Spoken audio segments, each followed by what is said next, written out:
द्वारा जब से पेट्रोल और डीजल के मूल्य में वृद्धि हो रही, लगातार आंदोलन किया जा रहा है। इसके पहले हमने पेट्रोल और डीजल को जीएसटी में लाने की मांग की थी, जिसके तहत हमने पोस्ट कार्ड अभियान चलाया था, जो अभी तक लगातार चल रहा है। आज हमने जबकि 116 से 117 रुपये पेट्रोल के दाम पहुंच गए हैं, उसको लेकर हमने एक 116 नंबर की मानव आकृति श्रृंखला बनाई है और मोदी जी से मांग की है कि जनता इस तरीके से परेशान हो चुकी है, महंगाई इस कदर बढ़ चुकी है, जनता भुखमरी की स्थिति में आ गई, लेकिन मोदी जी चेत नहीं रहे हैं, झूठी वाहवाही और अभी भी विज्ञापन की राजनीति कर रहे हैं। आने वाले समय में यदि पेट्रोल और डीजल की मूल्य वृद्धि कम नहीं होती तो पूरे शहर में 11 किलोमीटर लंबी मानव श्रृंखला युवक कांग्रेस द्वारा बनाई जाएगी और इस जब तक कि पेट्रोल वृद्धि कम नहीं होती हम इस चीज़ का पुरजोर विरोध करते रहेंगे। इसे जानते हैं कि हिंदुस्तान में पेट्रोल डीजल के रेट आसमान छू रहे हैं।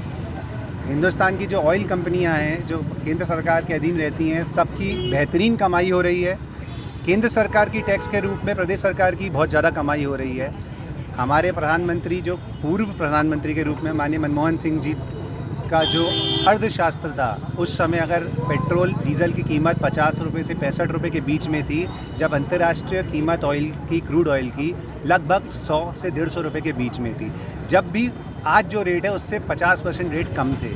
आज क्रूड ऑयल उस स्तर पे तो पहुंचा ही नहीं है, पर माननीय प्रधानमंत्री जो वर्तमान में हैं मोदी जी, उनके द्वारा ऑयल कंपनियों को मुनाफा एक संयुक्त रूप से कमा के दिया जा रहा है। जैसे कहा जाता है कि बड़े बड़े व्यापारी उनके साझेदार हैं, वो दिख ही रहा है, अडानियों अंबानियों कैसे बढ़ रहे हैं। जनता से कोई सरोकार नहीं है सरकार का। इसको किस तरीके से हम एक प्रदर्शन कर सकते हैं, छोटे छोटे रूपों में हमने यूथ कांग्रेस के माध्यम से शुरुआत करी है इस चीज़ की।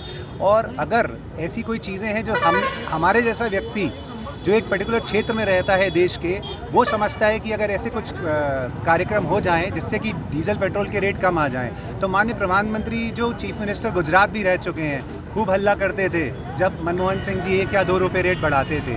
आज उनकी किसी भी भाषण में अगर आप लोग, हम लोग या किसी ने भी हिंदुस्तान के व्यक्ति ने पेट्रोल डीजल के बारे में सुना हो तो बता दें। निश्चित रूप से उनका सिर्फ यही मानना है, जितनी ऑयल कंपनियाँ हिंदुस्तान में हैं उनको मुनाफा दिया जाए। सारा मुनाफा सरकार, भारत सरकार के पास जा रहा है और उनके पास जा रहा है। जनता को कोई भी मुनाफा नहीं मिल रहा है इस चीज़ का क्रूड ऑयल से।